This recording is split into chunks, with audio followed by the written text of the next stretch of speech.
So watch your tone during the end of the week. And when you hear your voice raised, if you hear your voice raised, that could be an indication of fear that is needing to be recognized, that is needing to be acknowledged.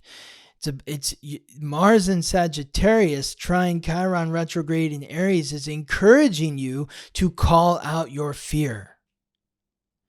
Do you have the courage to call out your fear?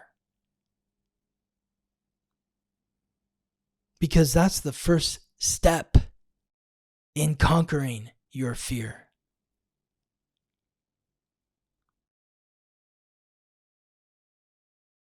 The first step in conquering your fear is acknowledging it. Acknowledging that it's there. Yes, I'm afraid. I'm afraid of this, that, and the next thing, and that's why I'm angry. That's why I'm raising my voice. That's why I'm saying and doing the things that I'm doing is because I'm afraid. Call it out.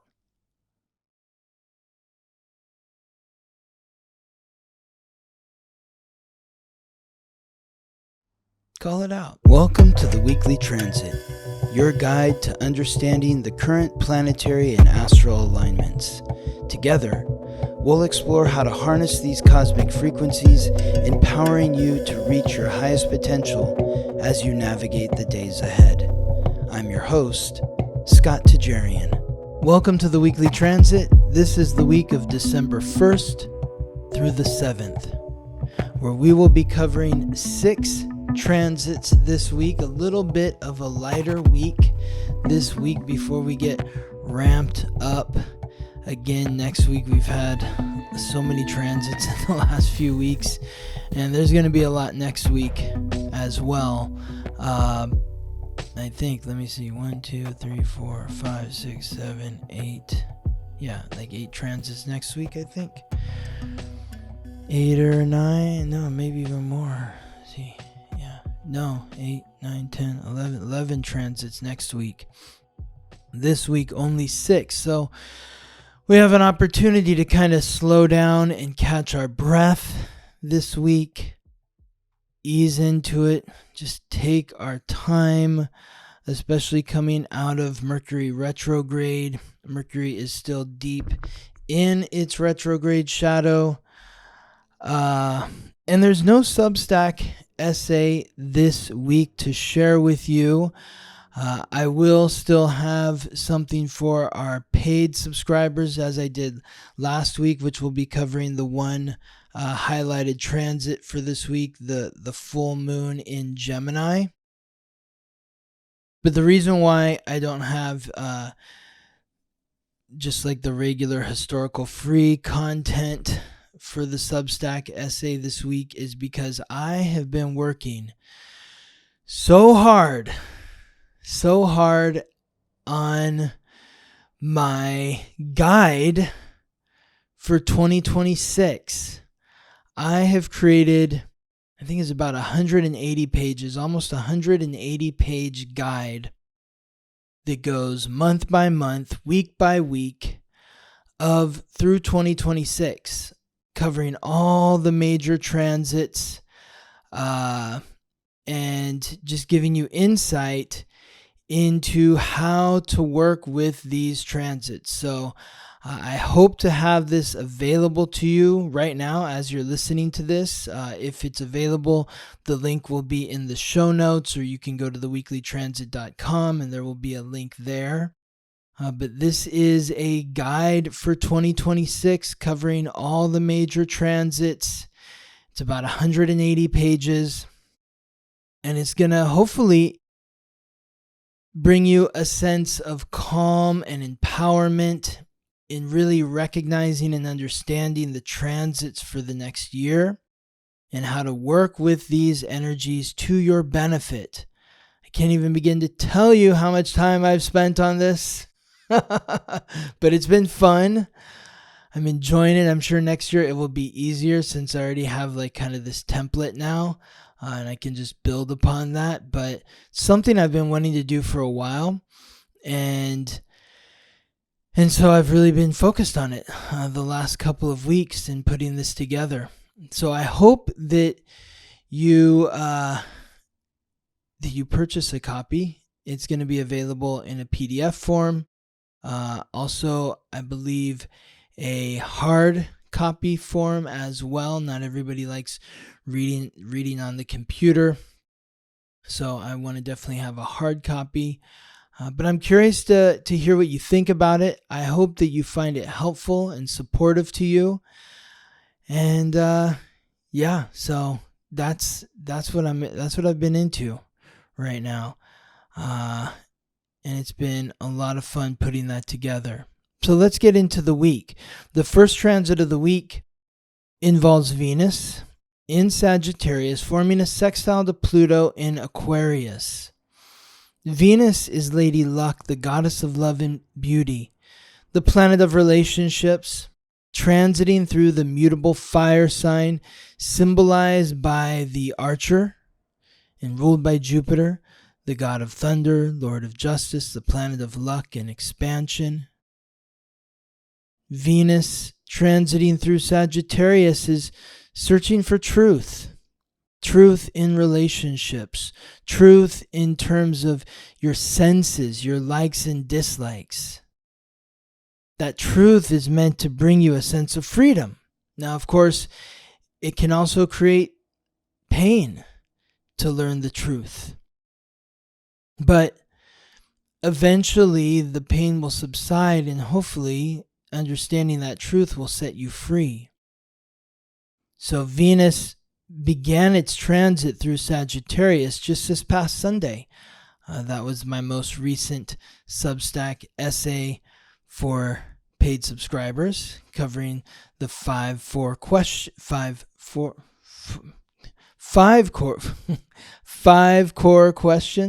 for Venus and Sagittarius. Not meant to be a tongue twister, but sometimes I have trouble getting the words out of my mouth. Venus began transit in Sagittarius on Sunday, November 30th. And this is meant to really open things up in your relationships.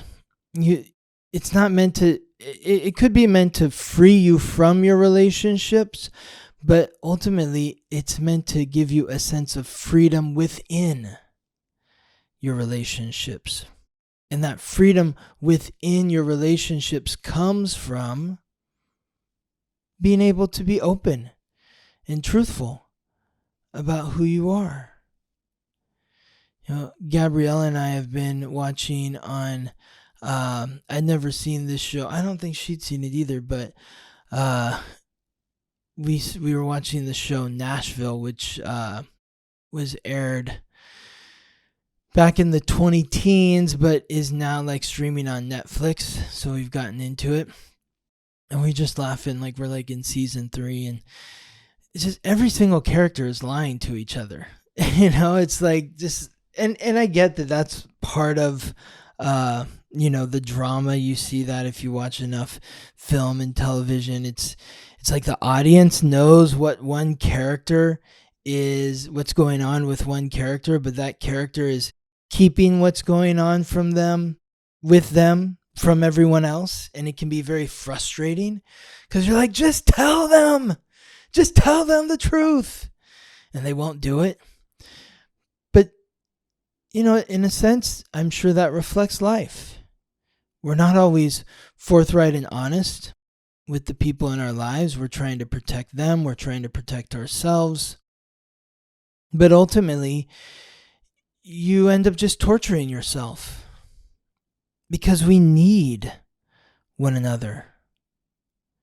We need each other. We're here to support one another. And if you shut yourself off from everyone in your life and you're not sharing what's going on with you, that's where the pain comes from.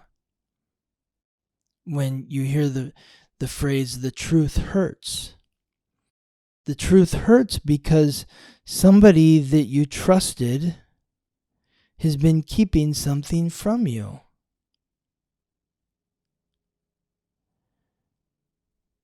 It doesn't feel good when somebody you trust is keeping something from you. It hurts.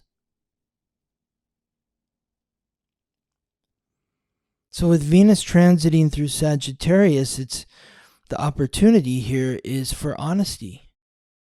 Honesty in your relationships at all costs. Because the right thing to do is to be truthful and honest with those that you love. And Venus is the planet of love.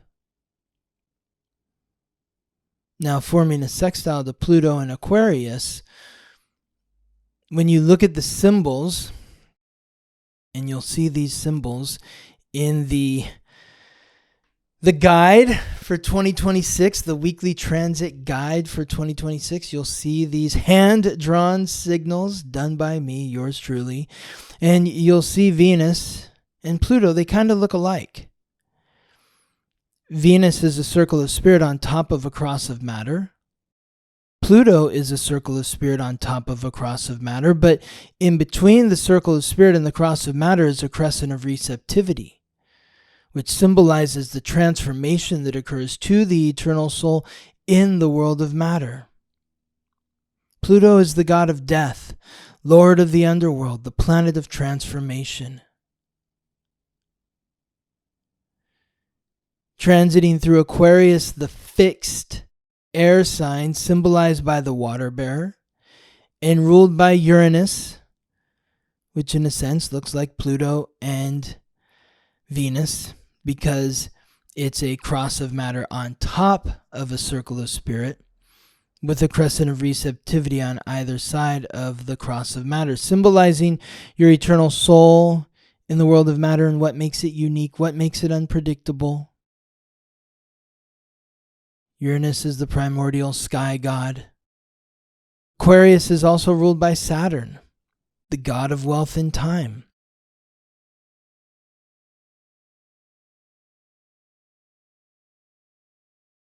So the planet of restriction and the planet of rebellion, both ruling the sign of Aquarius, is what makes Aquarius so unique. Because there's this sense of responsibility, but also this rebellious nature. Understanding that with independence comes responsibility. If a child wants independence, they need to prove that they are responsible.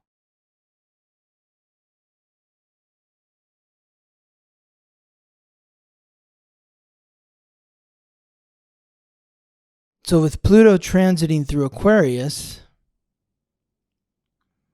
which is symbolized by the water bearer, and the water bearer is that individual that invented the jug, not for themselves, but for the village, and understanding that in inventing the jug, it created more time. Saturn is the god of wealth and time.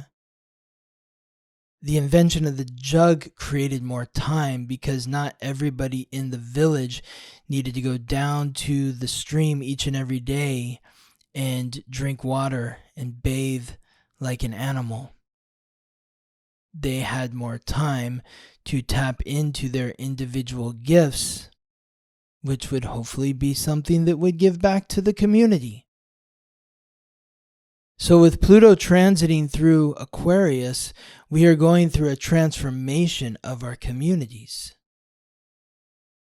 The group, the club, the organization, the social network, the social cause that we are a part of.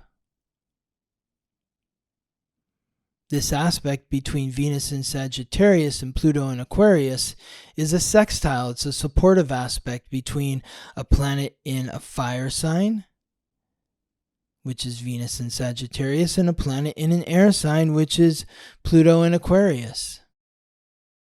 Air fuels fire, fire raises the air. There's a lot of support here between these two planets, and the support is through that honesty.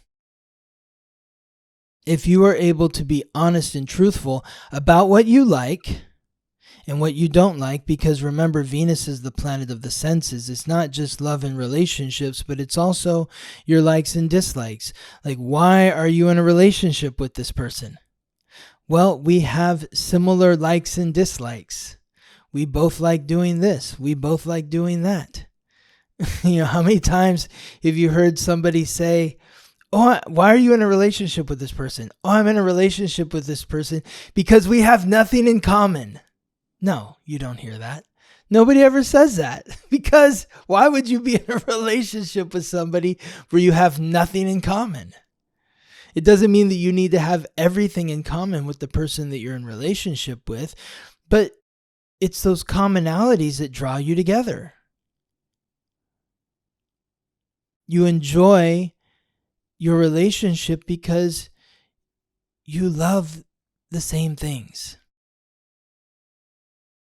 So Venus is in Sagittarius is about being honest about what you like and what you don't like.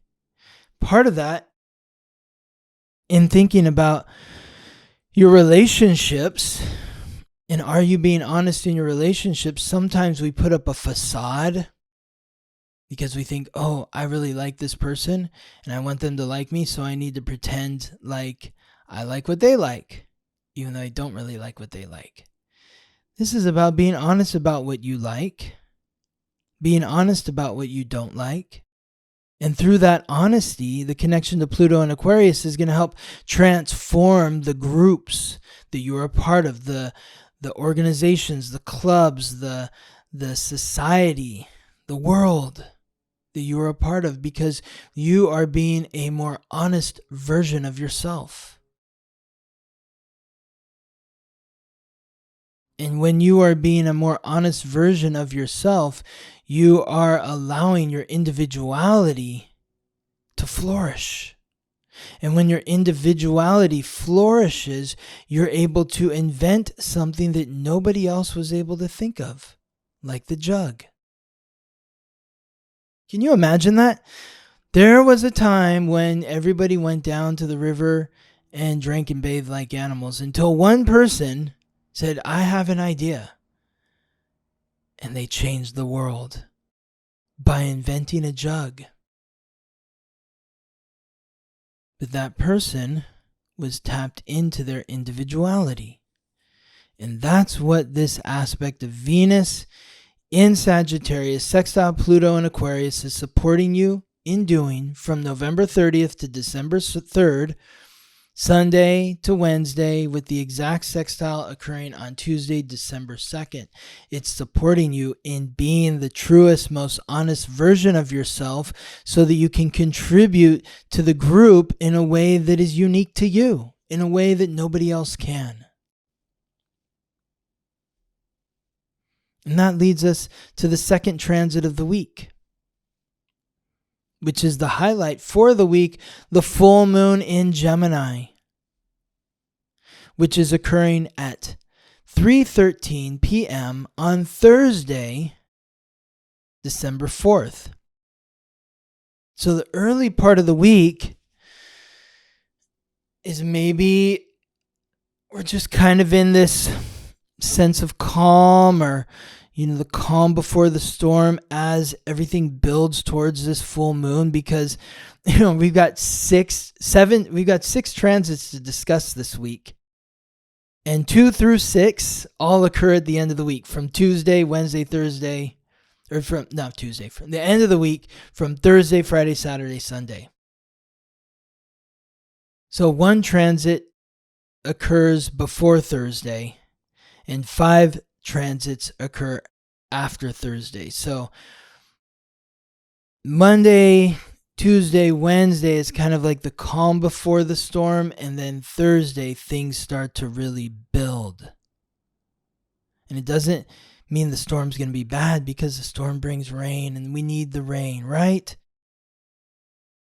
We don't have to look at the storms like, oh no, the storm. No, yes, the storm, here comes the rain. We need the rain. And it begins with this full moon in Gemini. The full moon in Gemini, which is occurring at 13 degrees in Gemini, which is the Aries degree. But let's talk about Gemini. Gemini is mutable air. It's ruled by Mercury, the messenger of the gods, symbolized by the twins, representing duality, the up and the down, the in and the out, the light and the shadow, both sides of the coin. The full moon is a release. And I want to invite you to enroll in my moon cycle class in December, mid-December, December 15th, I believe it is, where we will be discussing the new moon in Sagittarius and the full moon in Cancer. This is a 1-hour class. It's $35, and we will cover the new moon and the full moon in depth and what it means in each and every house, so that you have the information that you need specifically for you to navigate the next lunar cycle. Now, covering this full moon, the full moon is a release. It's a release. So we are releasing the frequency of Gemini. And this pairs so perfectly with the first aspect of the week, the first transit, which was Venus in Sagittarius, Sextile Pluto in Aquarius, which is about honesty and truth in the community and in the group and in your relationships. To tap into your individuality, to tap into your knowing, because Sagittarius is the channel. It's channeling from the higher power, whatever higher power you believe in. Gemini is looking outside. Sagittarius is looking within. Gemini is curious. Gemini wants to know because Gemini doesn't know. Gemini always knows that it has more to learn. This full moon in Gemini is encouraging us to take a break from that need to satisfy our curiosity, that need to look outside of ourselves to gather more information, and it's saying, let's pause.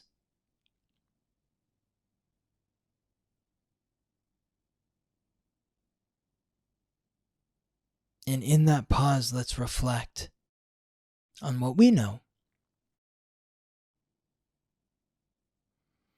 Because the full moon is fully reflecting the light of the sun. Therefore, the light that is emanating off of the moon in Gemini is coming from the sun in Sagittarius. So the full moon in Gemini is releasing that idea that we have more to learn. And that's not to say that you don't have more to learn, but for this time, we need to be speaking our truth. We need to be opening up. We need to be expressing ourselves and our own ideas that are channeling through from the higher power. The higher power says, I made you. And I made you exactly as I meant to, so that you could impart this knowledge, these gifts, to those around you. So be open to sharing. And that 13-degree Aries is about self-confidence. Do you have the self-confidence to be honest and forthright and truthful about your perspective? We need to hear from you. So release the questions. Release the need to, or release that thought that you don't know enough to share, because you do. You do know enough to share. You do have something to share. It is important for you to share your perspective. So share it with me. Leave a comment on Spotify, on YouTube. If you've been enjoying this show for some time and you haven't left a comment on Apple, please leave one there. Share your thoughts. I'm always happy to hear from you, especially when they are nice, kind comments. If you are receiving something of value from the time that I'm sharing here with you, I appreciate all of your support. Leave a positive rating. That's another way to express yourself. But this full moon is about expression. It's about self-expression. It's about really opening up and sharing your perspective, because you recognize that your perspective, though it is not an omnipotent perspective, it is not a perspective that sees all things, it is a perspective that matters. Because if we are all sharing our unique perspective, then we are seeing a wider encompassment of knowledge, if that's even a word, encompassment.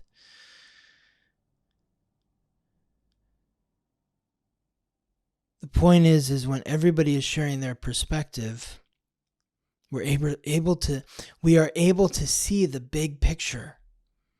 And that's what this period is about right now with the sun in Sagittarius. It's about seeing the big picture. So what big picture, what perspective are you going to share during this full moon on Thursday, December 4th? The third transit of the week, the sun, the giver of light, life, and vitality, in Sagittarius, as we know, as we were saying, forms a square with the North Node retrograde in Pisces. Sagittarius and Pisces. It's a challenging relationship between these two, because Pisces is mutable water, Sagittarius mutable fire. They're both mutable, they make a strong connection, but fire, Sagittarius, boils water, Pisces. Pisces, water, extinguishes fire, Sagittarius. The North Node is the karmic pathway of the soul, or soul's purpose. The square between the sun in Sagittarius and the North Node retrograde in Pisces, also at 13 degrees. So this is happening right during the full moon, where the moon's going to be squaring the North Node. The sun's going to be squaring the North Node. This is occurring from Wednesday to Saturday, with the exact square occurring on Friday, December 5th. The purpose of this transit is to soften the edge off of the truth. Somebody left a comment on my YouTube page last week, and I want to read it just so that I'm correct. She says, I've always said that Sagittarius, we are honest, but that's not the same as rude, confrontational, mean, blunt. It never means you have to be reckless with your words. And I really appreciate this comment from I am Carrie Alam. It's always hard to read this one. It's one word, but thank you for your comment. Very inspiring for me. And I feel like that really fits for this transit between the sun in Sagittarius and the North Node in Pisces. Because Pisces is the final sign of the zodiac. It's ruled by Jupiter, like Sagittarius is, but it's also ruled by Neptune, the god of fresh water and the sea, the planet of illusion, compassion, intuition. Pisces, the final sign of the zodiac, carries the weight of the 11 previous signs, where Jupiter ruling Sagittarius is the optimist, seeing the big picture, seeing all the possibilities that could happen that are amazing. Jupiter ruling Pisces says, yeah, I can totally see it. It's amazing. But I can also see how it could go wrong.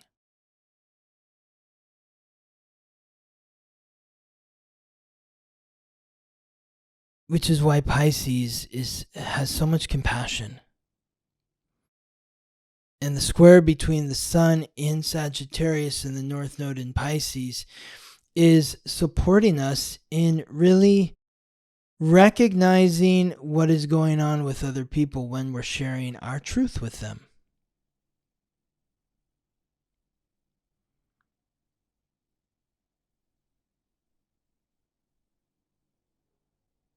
What is going on with other people when you're sharing your truth with them?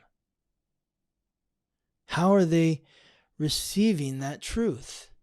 Do they feel grateful or are they hurting?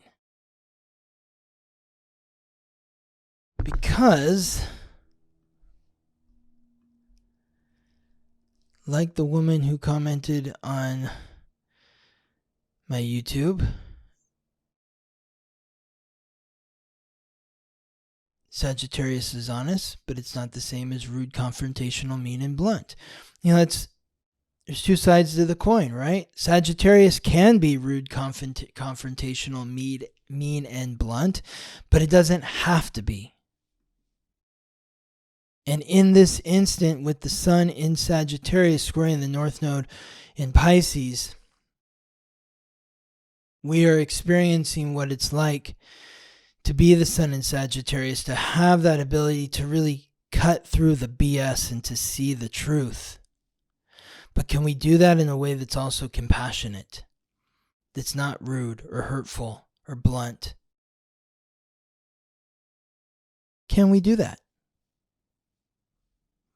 That's what this transit is supporting us in doing, is helping us see the truth, but to express the truth in a way that is empathetic.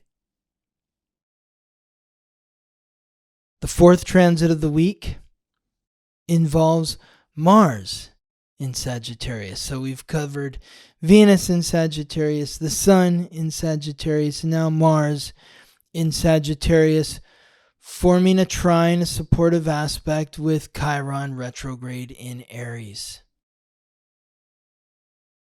Mars is the god of war, the planet of action, aggression, and conflict.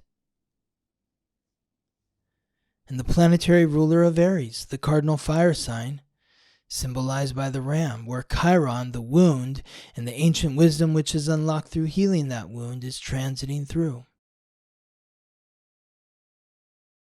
This is helping to bring our fears and insecurities to our attention.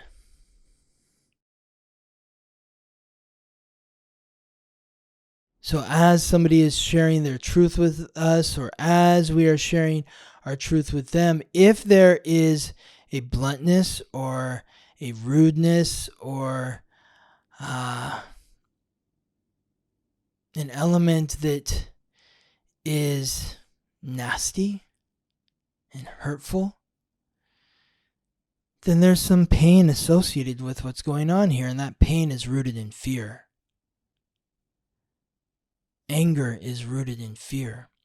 And Mars in Sagittarius, trine Chiron retrograde in Aries, which is occurring from Tuesday to Sunday, with the exact trine occurring on Friday, December 5th, is bringing that fear to the surface.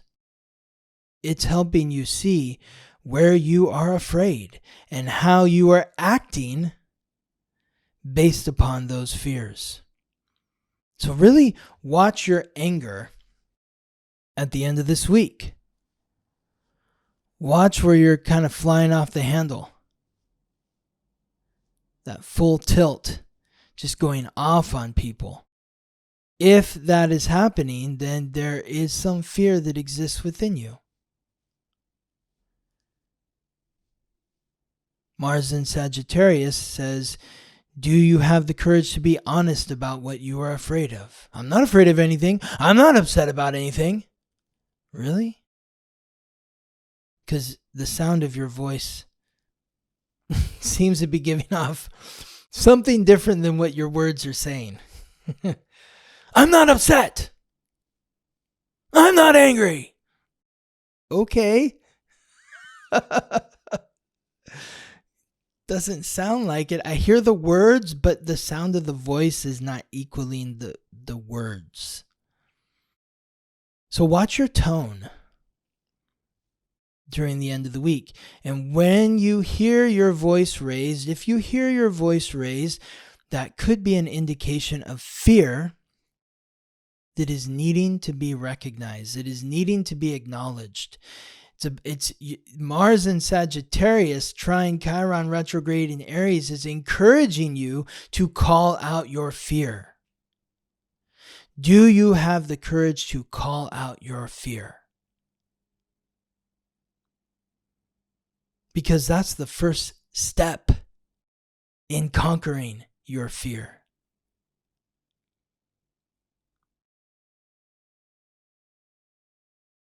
The first step in conquering your fear is acknowledging it. Acknowledging that it's there.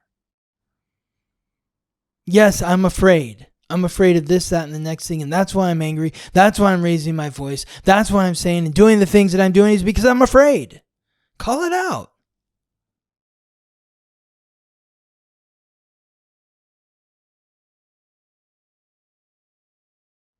Call it out. The 5th transit of the week and the 6th transit of the week, the 5th and 6th, the final 2 transits of the week involve Mercury.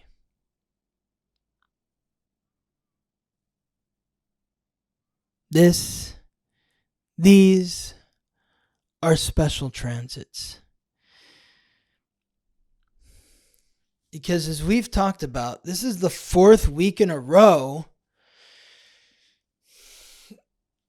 that we've been talking about these grand trines. These magical, amazing grand trines.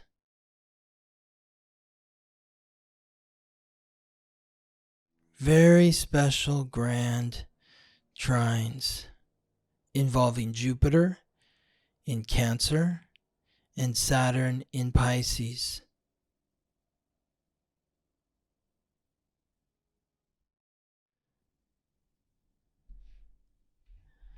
The first grand trine occurred with Mercury in Scorpio. The second one involved the Sun in Scorpio. The third one involved Venus in Scorpio. And the fourth and final one involves Mercury again in Scorpio. No, this is not the final one. Yes, this is the final one. This has happened actually, yeah. So it happened with Mercury in Scorpio. Then it happened with the Sun in Scorpio. Then it happened with Venus. No, it happened with Mercury in Scorpio. Then Venus in Scorpio. Now Mercury in Scorpio again. So this is the 5th time this grand trine has occurred. The 5th time. Mercury first, then the Sun, then Mercury, then Venus, then Mercury. The reason why it's happened 3 times with Mercury is because Mercury retrograde. So both of these transits with Mercury in Scorpio, trine Jupiter, retrograde in Cancer, and Saturn in Pisces, first occurred back on October 24th, 25th. That's when Jupiter was direct in Cancer and Saturn was retrograde in Pisces. Mercury was direct in Scorpio. Then on November 22nd, Mercury retrograde in Scorpio formed a trine with Jupiter retrograde in Cancer and Saturn retrograde in Pisces. And now this 3rd time, or 5th time total when you include the Sun and Venus, making the same trine with Jupiter and Saturn. This final time with Mercury occurs on December 6th with Jupiter and December 7th with Saturn. So isn't it interesting? It's like the universe is very thorough in wanting us to learn a particular lesson. Not only do we have Mercury aligning with Jupiter and Saturn 3 times, but the Sun and Venus also form the same Grand Trine from Scorpio. But in addition to that, you have Mercury direct twice, 2 of the 3 times. The first time, Jupiter was direct, Saturn was retrograde. The second time, Jupiter and Saturn were both retrograde. The third time, Jupiter's retrograde, but Saturn's direct. So it's like we're getting it from every angle, every different experience. You got one where all the planets are retrograde, another one where only Saturn's retrograde, and another one where only Jupiter's retrograde. It's such a trip. And the retrograde is helping us go within. I think of, like, people ask me all the time, what's the difference between retrograde and direct? Well, retrograde is like think of a tree. The branches are direct, the roots are retrograde. You can't see the roots. You know they're there, but you can't see them. So the retrograde is something that you feel more internally, deep within you. But I'm curious to know, what was going on in your life around October 24th, 25th, and then connecting the dot there to November 22nd, and then connecting the dot to right now, December 6th and 7th. Is there a through line here? And in looking for the through line, let's understand what this transit's all about, because Mercury is the planet of communication, consciousness. It's the god of merchants and thieves, commerce, the messenger of the gods, guide of souls to the underworld,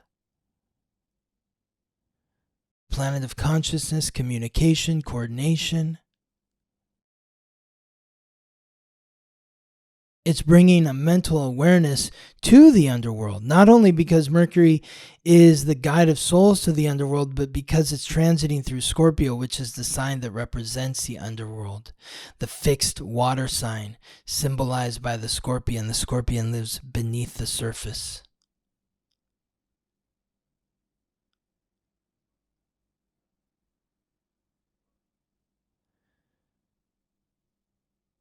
You couple this with all the Sagittarius energy, a lot's coming up here.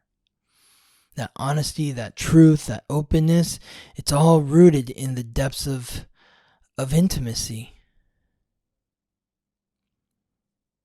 Because Mercury in Scorpio doesn't like to keep it light. Mercury in Scorpio wants to know all your secrets. And with Venus, the Sun, and Mars in Sagittarius, we might be telling all of our secrets. But that's what this is about. It's about plumbing to the depths of someone's consciousness. Your own. And becoming conscious of what goes on within you. What are you hiding from? What are you afraid of? The connection between Mercury and Jupiter, retrograde in Cancer.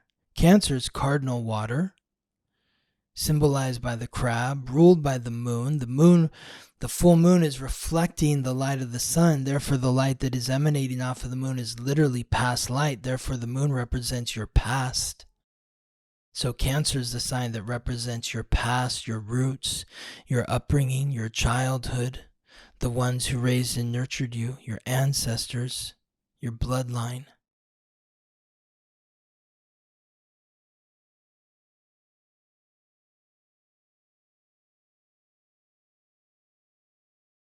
What secrets are you revealing from your past? Maybe it's something that exists within you that you were previously unaware of that is connected to your past. You're like, oh my God, that's why I think this way. That's why my passion is here. That's why I'm drawn to this person. That's why I have this deep desire to know. It's rooted in this experience. And that experience is rooted in my familial line, my ancestral line.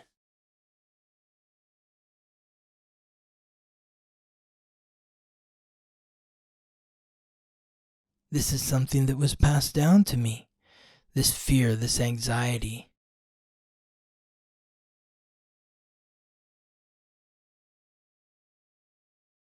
The connection to Saturn in Pisces, as we said before, the final sign of the zodiac. It's the unconscious.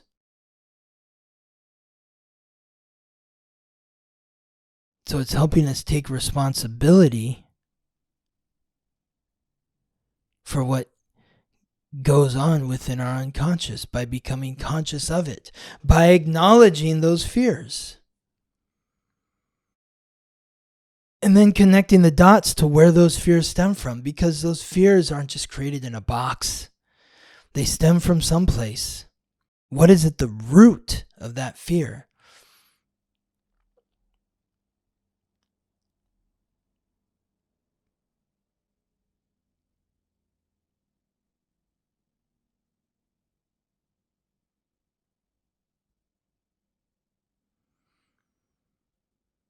Another show I've been watching is Tulsa King with Sylvester Stallone. I really love Stallone. You know, that's a childhood thing, growing up with Rocky and all his movies. I've really enjoyed this show, Tulsa King, because I just really love Sylvester Stallone. He just seems like, I don't know, there's just something so likable about him. His whole story is inspiring. And so I dove into, I don't do this, I don't watch reality shows, but I have been watching The Family Stallone. And, you know, in becoming a father myself soon, I just got into it. And I just really like the way that he is as a father, at least the way he portrays himself, and, you know, the way his family and his wife talk about him. It just seems like such a good dad. And there's a scene where, in the first season, where, I don't know, there's like a lizard or something, and two of his daughters are freaking out about it, and his wife's freaking out about it, and he's like, he has 3 daughters, and he's like, these two, like, they're afraid of a gnat. They'll scream at a gnat, you know? But the mom is like that too, his wife. And so it makes me think of this transit that we're talking about here, because these fears, they stem from somewhere. So one of the daughters took after him, and the other 2 took after the mom, where they're afraid of anything that crawls or creeps around. Any spider, any lizard, any bug. They're going to scream. Because mom screamed when they were a baby and it locked in, dropped in, so they scream. Whereas the youngest daughter doesn't get freaked out about that. She was more influenced by dad, who doesn't care, who's not affected by that stuff. So this transit is bringing that up. Like, where do your fears stem from? I'm afraid of this because, oh yeah, my dad was afraid of that. My mom was afraid of that. And her mom and her dad or his mom. This is connecting the dots. It's helping you rewire your brain. And when you think about this Grand Trine, the 5th one that began back in October with Mercury, and then continued in November with the Sun, and then Mercury retrograde, and then Venus, and then Mercury again. It was the mind first, bringing that conscious awareness. Wait, what is that? And then the Sun came. It's like, oh, I can kind of see it. And then the mind comes back with Mercury, and it's like, oh, I'm starting to get it. And then Venus comes in. Oh, I feel it. I really sense it. And now again, the mind. And now we're awake. So what have you woken up to? this week in terms of fears regarding intimacy, fears in being honest and truthful in intimate relationships. Where does that stem from? Within your past, your experiences, your ancestry. And how has that been wired into your psyche? Take responsibility for it. It's by taking responsibility for it that you can begin to rewire your brain. This is the work. The work is acknowledging the fear. Or maybe it's even before that. The work is recognizing that something is out of balance in my life. I feel drained in this area. I feel drained in this area. And that, at the root of that feeling of being drained is fear. Where do these fears stem from? This experience, that experience. My father, my mother, my grandparents, my ancestors. Acknowledging it, calling it out, taking responsibility for it. You know, in the reality show with Stallone, I think it's his middle daughter, she really loves horseback riding. And she was very competitive as a child and a teen. And then she stopped doing it. I think she was doing like competitive show horse riding. And then she stopped to focus on modeling. But now she wants to get back into horse riding. And she says that that's like her happiest memories is riding the horses with her dad. And he kind of bristles at this because he says, I don't know a single person who works or rides with horses who hasn't had some kind of catastrophic injury. He's like, my back is forever destroyed because of injuries I've had involving horses. And I don't want to see that happen to you. He calls out his fear. He calls out his fear. He doesn't hide from it. He doesn't ignore it. He acknowledges it. And he communicates that to his daughter. Very clearly, very openly, he's a Sagittarius rising. So he can't help but be truthful and honest. And she takes that in. And she decides that she still wants to ride horses. But because he is open with her and honest, he's also able to get past his fear. And he sees her riding, and it makes him happy because he sees the joy that it brings her. I just thought it was really beautiful because he's able to get past his fear by acknowledging it, by calling it out. And by calling it out, he's able to connect to the love that he has for the joy that he experiences in seeing his daughter joyful and happy. He's able to experience that because he calls out his fear. And that's a big part of this week, is acknowledging your fears so that you can connect to the joy, the truth of who you are, how you think, how you love, how you communicate, how you connect.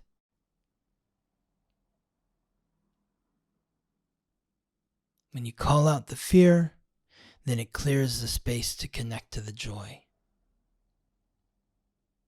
the love, the truth. I hope this message has been helpful to you.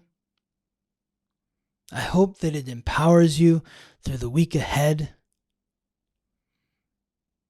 I'm very grateful for you spending your time with me, and I'll look forward to connecting with you next week. Thank you for listening to the Weekly Transit.